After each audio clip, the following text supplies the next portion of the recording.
The drill that I'm going to show you today has 4 different difficulty levels and will teach you a lot about precise cue ball control.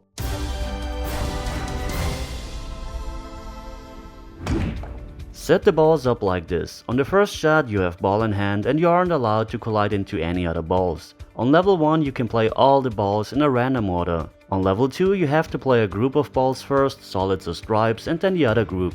On level 3 you have to play them in order from 1 to 14, and on level 4 also in order, and every ball must go into pocket 3 or 6 except for the 10 ball. It's important to choose a level that isn't too easy and also not too hard, but it should give you a good challenge. You will see me playing level 3 here, but it would be amazing to see someone of you perform this drill on video on level 4. Just send me an email.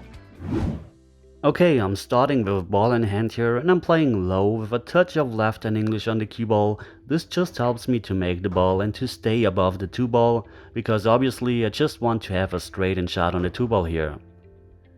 It worked out perfectly, we're straight in, and all I'm doing now is to play a stop shot on the 2 ball because I want to have enough angle on the 3 ball.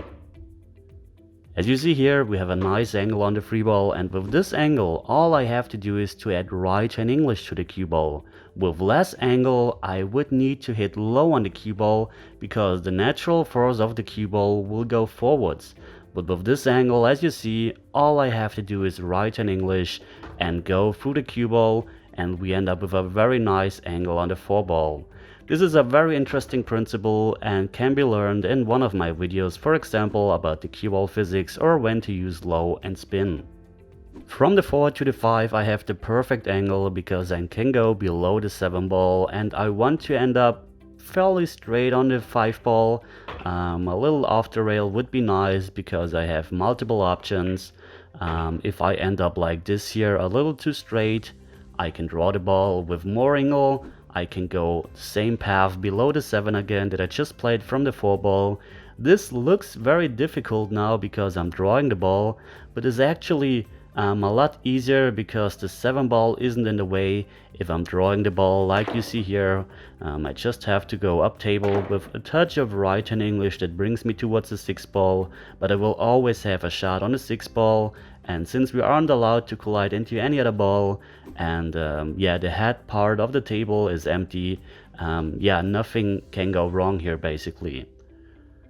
Okay, I want a nice angle on the 7 ball. I don't want to be too low because then I risk getting into the 12 ball here. So I'm trying to draw the cue ball back, and if you're surprised how far the cue ball went out of the rail, that's because I actually hit a tiny bit rail first, and this creates this big angle. This wasn't the plan, but it turned out very nice here.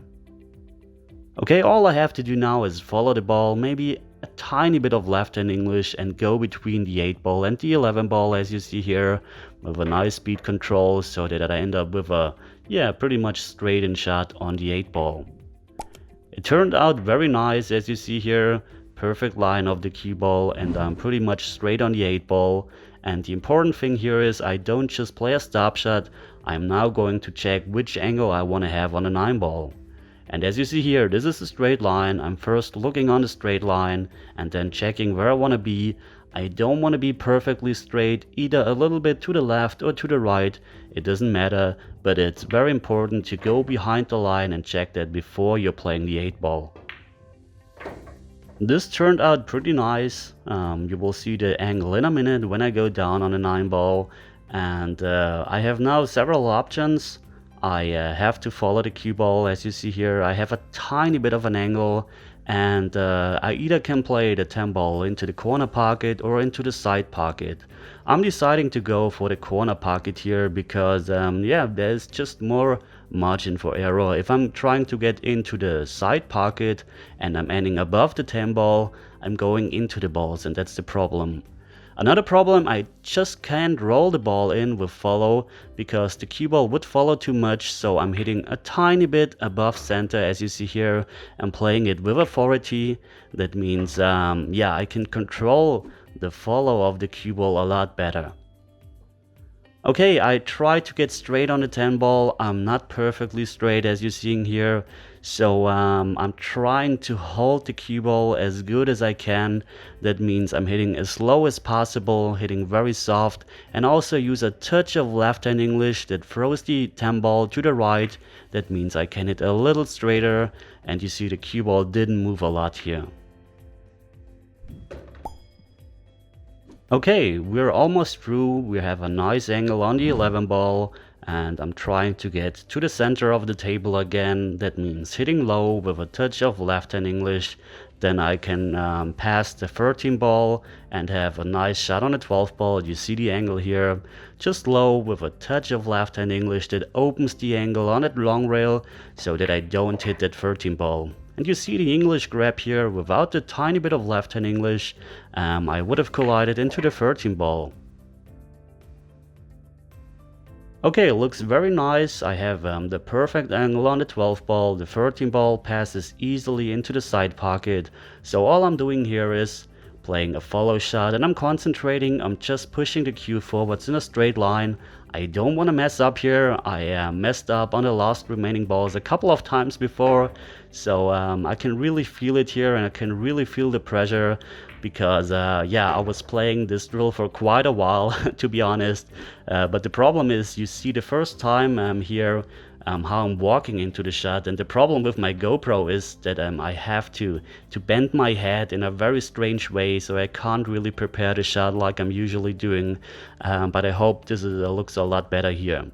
Okay, this shot following with a touch of right hand English, it just compensates for the cut-induced throw, helps me to get a little more down, and we ended up with pretty much the same angle on the 14 ball here, so exactly the same, following the ball a little bit with a touch of outside English, because as I said, it helps to compensate for the cut-induced throw.